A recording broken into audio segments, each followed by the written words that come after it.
Chicago में जाकर विश्व धर्म सम्मेलन में सम्मिलित होते हैं और भारत का जो गौरवशाली अतीत था, भारत की जो गौरवशाली परंपरा थी, भारत को जो विश्व गुरु कहा जाता था, उस भारत को विश्व गुरु के रूप में पुनर्प्रतिष्ठित करने का काम कर देते हैं। विवेकानंद जी से एक चीज सीखने की आवश्यकता है। विवेकानंद जी वास्तव में ऊर्जा के पुंज हैं।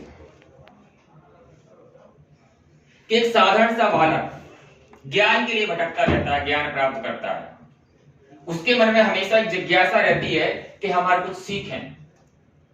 जब वो सभी प्रकार का भौतिक ज्ञान प्राप्त कर लेते हैं, आध्यात्मिक ज्ञान प्राप्त कर लेते हैं, तब उनके सामने एक समस्या रहती है कि ईश्वर है या नहीं है।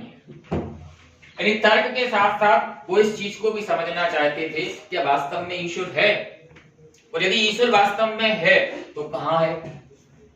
कोई है जो मुझे बता सकता है कि ईश्वर है?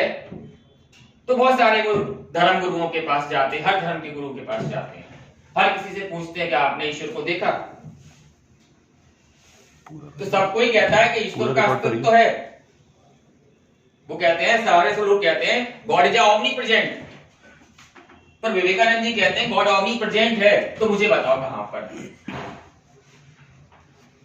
उसी समय कुछ लोग विवेकानंद जी को गाइड करते हैं कि आप एक काम करिए, काली मंदिर के पुजारी उसके पास चले जाइए। एक्चुअली क्या था कि रामकृष्ण परमहंस अपनी भक्ति में इतने तरह से तल्लीन थे, समर्पित थे कि आधे लोगों ने समझते थे कि तो पागल व्यक्ति है, क्योंकि उनके लिए सभी महिलाएं काली माता का स्वरूप थी। वो अपनी पत्नी के साथ भी वैसे ही व्यवहार करते थे जैसे कोई मां के साथ व्यवहार करता है। भले वो भक्ति के चरम पर जा चुके थे, उन्हें हर स्त्री में, हर नारी में माता दिखाई देती।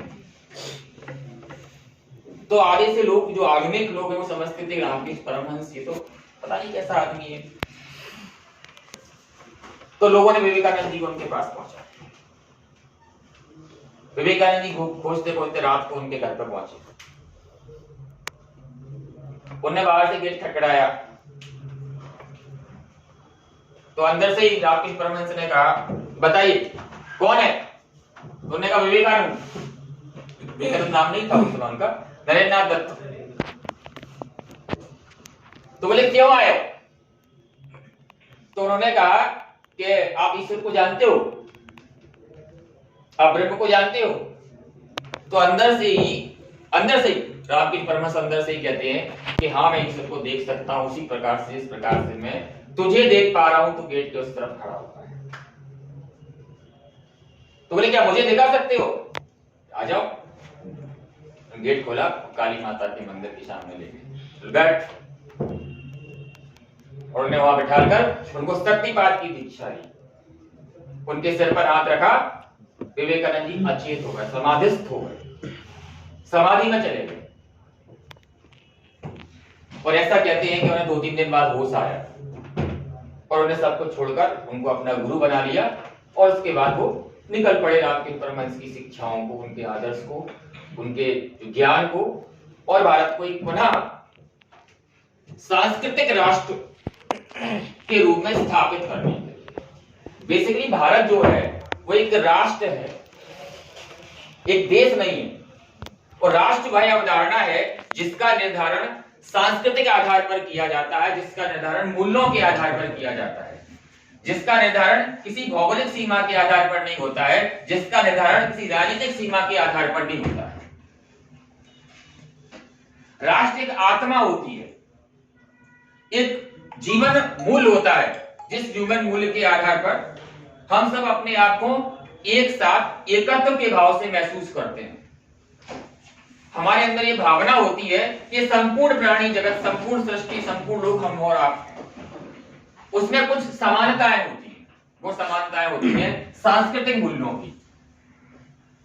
उन समानताओं को भी, उन सांस्कृतिक मूल्यों को विवेकानंद जी पुनः स्थापित करते हैं वसुधैव कुटुंबकम की अवधारणा को लेकर। वसुधैव कुटुंबकम की अवधारणा भारत की प्राचीनता अवधारणा है, लेकिन वो एक नए सिरे से व्याख्यायित करते हैं।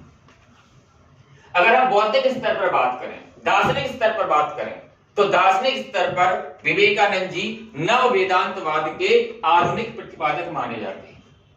जो वेदांत दर्शन है, वेदांत दर्शन को उन्होंने एक नए सिरे से आधुनिक परिप्रेक्ष्य में परिभाषित किया।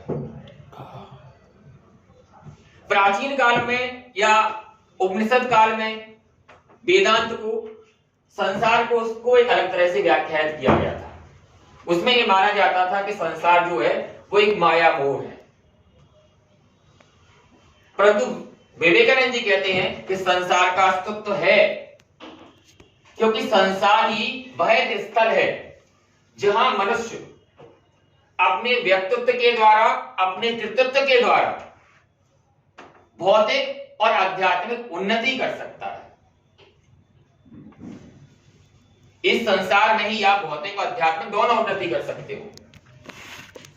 जो पुरुषार्थ चतुष्ट है, धर्म अर्थ काम मोक्ष, तो मोक्ष की प्राप्ति कब संभव है? जब आप मनुष्य के रूप में हो। इस संसार में आने पर ही आपको मोक्ष की प्राप्ति है। तो संसार में जब आप जन्म लेते हो और जन्म में लेने के पश्चात जब आप अपना विकास करते हो, भौतिक विकास करते हो, आध्यात्मिक विकास करते हो, जो पुरुषार्थ चतुष्ट है उसमें दोनों प्रकार की व्याख्याएं हैं, दोनों प्रकार की चीज शामिल है। भौतिक और आध्यात्मिक दोनों विकास की चरम को ले जाता है। तो विवेकानंद की जो शिक्षा है, स्वामी जी की जो शिक्षा है, वो भारत को भौतिक और आध्यात्मिक दोनों रूप से ऊपर को ले जाने की है। जो प्राचीन काल में भारत में को एक विश्व गुरु माना जाता था, राष्ट्र गौरव माना जाता था, हम सारे संपूर्ण विश्व के कल्याण की बात करते थे। सर्वे भवन्तु सुखिनः, सर्वे सन्तु निरामयाः, सर्वे भद्राणि पश्यन्तु मा कश्चित् दुर्भाग् भवेत्।